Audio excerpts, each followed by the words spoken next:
I'm just going to just ask the audience to feel free to ask any questions.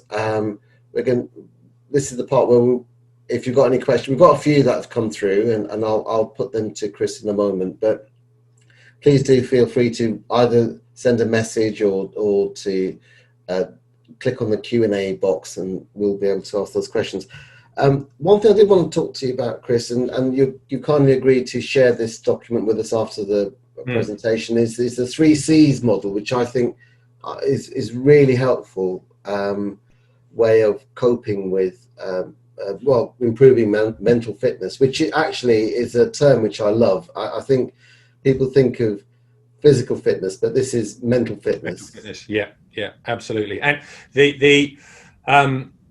the 3Cs, we're kind of talking around some of that framework already in the discussion that we're having, but the 3Cs comes from a great theory called self-determination theory, which is all about motivation. Really, really practical information that helps us kind of go, right, if my motivation has changed, I can work out why.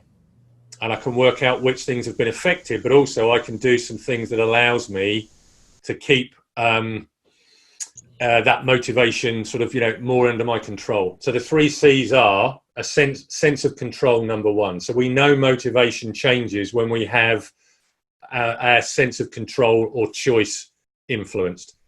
The more control we feel we have, the greater the motivation is likely to be. The more choice we've got, the greater the motivation. Where control gets taken away, so at work, if we're micromanaged and there's loads of regulation and we can't do anything, or something like this happens and we lose the freedom and the autonomy to do what we want, motivation gets dented. So where we can exercise control and choice, it helps us kind of bounce back against some of those sort of things that may have influenced control negatively. Confidence is the next one. So, and we talk about unprecedented and uncertain. So, motivation is it's been dented a lot at the moment because a lot of us haven't got a reference point to kind of build our confidence, to kind of go, I know I've got this. I've got previous experience that shows me how to respond as a human in a pandemic.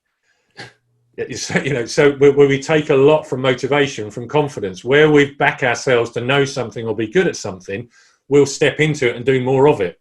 It's a beautiful virtuous circle. We're good at it. We're confident. We want to do it more. We get good feedback. We get better at it. So we get a virtual cycle. Where we haven't got the confidence, we step away, which is motivation going as well. So we think here about, okay, well, what can we do? How can we build confidence that we've got some good habits of taking care of ourselves, or we're confident that we know, how to do some of the things that are still the same. And we're confident that we can still make progress doing the things that haven't been taken away from us. So if we've got the control and the confidence that we're thinking about, then we also think about the third key ingredient of motivation, which is being connected, feeling connected to other people. If we feel that we're part of something and we're contributing to something, then motivation goes up. If we feel isolated and separated, chances are motivation goes down. So again, what can we do at the moment that helps us connect with the common humanity, to the community, to people around us, where we've still got colleagues that we can connect with and work with, doing everything that we can to create that sense of togetherness and connection of how we're either dealing with the current situation together, or working together to carry on doing our jobs or supporting each other in the same way that we were. But if we start to understand control, confidence and connectedness, at least we can tune into those each day to kind of go, right, how in control am I feeling today? What's the stuff that I can do that helps me?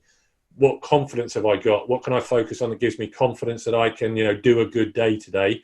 And who am I going to connect with and sort of interact with that'll keep me strong? Because if we get too passive, we keep more and more isolated, confidence is reduced, and then sense of control goes even more, and kind of, we sort of just sort of fall deeper into that demotivational sort of furrow that we found ourselves in. I think that's incredibly insightful, actually, and to just think of yourself in those three categories on a daily basis, and trying to just think, look, how can I build my confidence? How can I connect with one other person? Which bit of my life can I take more control? which goes back to the kind of self-compassion and mindfulness. And I think someone asked a question about meditation and breathing around sort of, the self-compassion and mindfulness, and absolutely, where there's a chance to do that kind of stuff, that's really helpful. And so for all of you as well, just thinking about where you have got a practice of, regularly just tuning into your breathing. There's really great research that shows of the relationship between the consistent breathing patterns and the reduction of stress because of the impact that it has on us as well.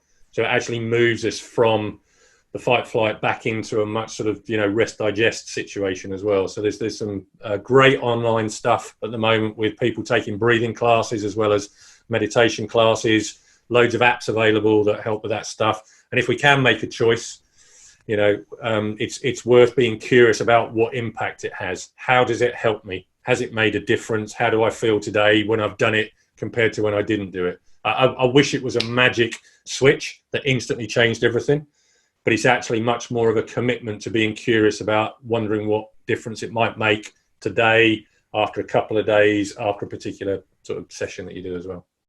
And actually, one of the things is, going back to the C's, actually controlled confidence, is sort of in a period of uncertainty with workforce and jobs. Actually, this is potentially a good time to learn new skills and train yourself, and to develop. It's another way of developing your mind and building new skills. Yeah, definitely. Yeah, and I've talked to quite a few of the people that we coach around. If you've been furloughed, or you're sort of, you're less, sort of, it's a different busyness on a day-to-day basis. It's a really good idea right now to look back at your career to date and actually kind of do a bit of a history. What are the highlights? What are the strengths that I've consistently shown? What's the feedback that I consistently get that people, that in terms of the value I give to people?